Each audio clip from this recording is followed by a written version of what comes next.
And then we'll just grab people in the hallway if there's interested. It's like a birthday. Can I drive off I know. the club? Somebody walks around with Hey, you! Invite party for David. Oh, Invite party for David. You've been the best, dude. Super lame. These are awesome s'mores, by the way. Oh, You guys want some? yeah. Pass it around right now. So I'm gonna take another bite, but it's just like excruciating. kind of random question. Is there anything going on this summer? So far, no. So far, yeah, that's what's We kind keep of saying works. yes, but we have no clue what. So far, no, but maybe. Maybe. Because it's And hard you're on to the try to website. think, we're only gonna be there for 2 weeks. So that's my Oh, yeah, I excuse. have What? no You 2 weeks? Oh, cool. Yeah, That's so weeks, yeah. yeah. What? She's a business. Yeah. She's a full credit there, so. We should probably have like Ellie made it. a beach bonfire and philosophize until morning. Shit, I like that. Alright? Yeah. Hell yeah, I like that idea. We should do that bonfire. Yeah, the beach. All in favor of bonfires, make us official. It just happens My to be favorite Like, bonfire. My favorite bonfire. Alright. I'm down for pretty much any day during the summer. It's my first summer off of everything. Ever. So, I guess we'll start with free will. Explains because I don't have my glasses on. Yeah, Let's see. Oh yeah, as far as the camera, we ended up just catching my brother's anyway. So, look at it. Now, let's start with briefly, who here knows, I guess, a little bit about free will, determinism, compatibilism, these terms, not too vague. Okay, including Ken. Okay, so you never heard this term maybe too often? I wrote a paper. What's up? I wrote my paper. Okay. Well, anyway, I'm going to go through a brief introduction just so to freshen, the spirit about it. We'll walk this way. Topic of today is going to be free will, and eventually we're going to get to this, the libertarian sense, and we're going to choose. That's the angle I think we're probably going to speculate most of our time on. But there's different kinds of free wills. There's the Stoic sense in which somebody is free insofar as kind of like a compatibilist that. I think this would be best if I just said what freedom is first. Okay, freedom is the ability to choose otherwise. So you're faced with a situation. I don't know, big boulders coming at you, like Indiana Jones in the riot, right? And supposing that you're able to choose if you want to get hit by the boulder or actually go down the hill, you're faced with two options, or a multitude. You can choose both, you can choose neither, you can choose one, you can choose the other.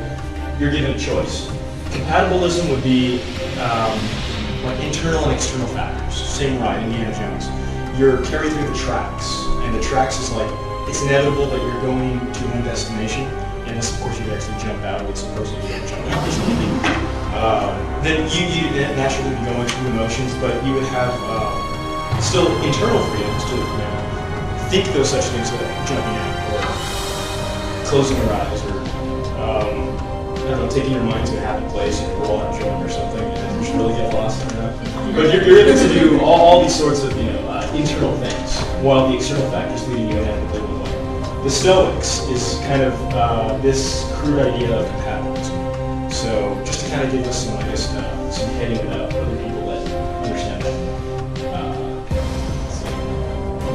And then determinism. Determinism, back to this example, is that which you don't have the decision to choose otherwise. Now, I believe there's many interpretations for each of these, but I'm going with the sense that I generally tend to stumble upon in the lectures. But generally, what determinism means is that you don't have the ability to choose otherwise. So all these other potential options that seem ready, you wanted to duck, but you didn't. All that is part of the illusion of free will. All that doesn't really, it's meaningless because you were already in the direction. Now, this puts a question on determinism, if that equals inevitability. Daniel Dennett, awesome philosopher, philosopher, thinks that inevitability does not equal determinism. I was watching a YouTube video by him to see what about it, so I'm not exactly sure his distinction. what do you guys think about that? Determinism does not equal inevitability. Yeah. Well, you would have to elaborate on what exactly his argument was, because by definition,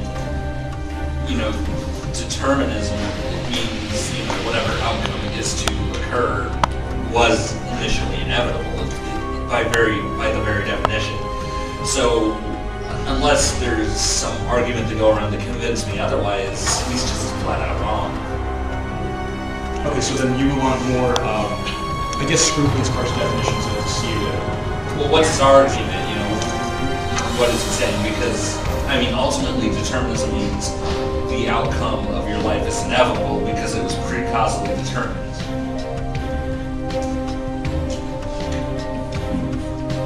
Kind of an intellectual embarrassment right here, this argument per se. That's kind of why I pulled the question. But, Daniel Dennett. That's another reason why I wanted that YouTube video, because it's also Due to technical difficulties beyond our control. Okay. But he distinguishes. He says that there's a difference. He says there's a big difference, and this is the reason why he's compatibilist. It's the reason why. Video. Yeah. Maybe the laptop. We can watch it on there, and then I'll Maybe That sounds cool. he differentiates because maybe a determinist has more to do with a decision, or inevitability has more to do with an outcome. Maybe was that. There you go. Okay, so he defines. And he just kind of reminded me. We could erase his big ass free will. Insert. Okay, he distinguishes between the consequentialists and we'll call it X for lack of my understanding of that term. But the X term that I'm trying to think about is exactly that, where a decision is basically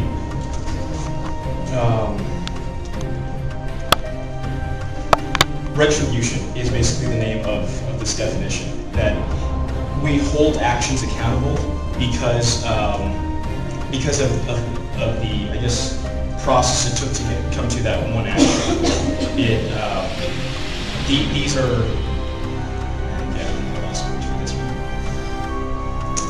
all the previous actions are the ones that are, I guess, focused on and looked after. And they're the ones that's the reason for, I guess, this, whereas the consequentialist looks at the after, and they only are concerned with the consequence, the outcome. And so that fits a lot in our justice system. This is what he was getting at. It's compatibilism. Okay, I kind of agree with him.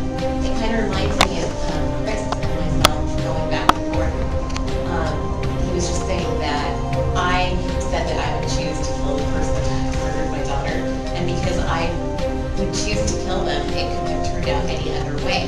And he's looking at it more at a deterministic perspective, where I look at it at a compatibilist perspective and say, well, just because I made this decision and it turned out this way, doesn't mean that the other options weren't there. Doesn't mean that the other choices weren't there. And he's going based on the outcome, and I'm just going based on prior to the outcome. Prior to the outcome. Yeah. Let's call it that way, so we can kind of get into Dennett's head right here. So there is prior to outcome. This is, I think, the best way to do this. And after the fact. Yeah, Consequent after. And these, by the way, are the consequentialists. I can't think of that name for some reason. Okay. And this is all lending credence to his idea of inevitability, why it's different than determinism. He's saying that somebody doesn't necessarily, a decision or an action doesn't necessarily have to be considered determined in the sense that it could have only happened that way. right. Where inevitability is how he defines that. Some people define that determinism. Yeah. And this is where he kind of breaks it up. So let's draw A, B, C. To get from A to B,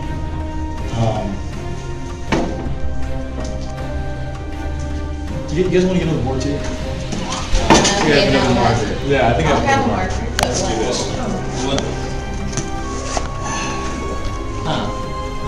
Yeah, let's give it a shot. Well, no, I mean,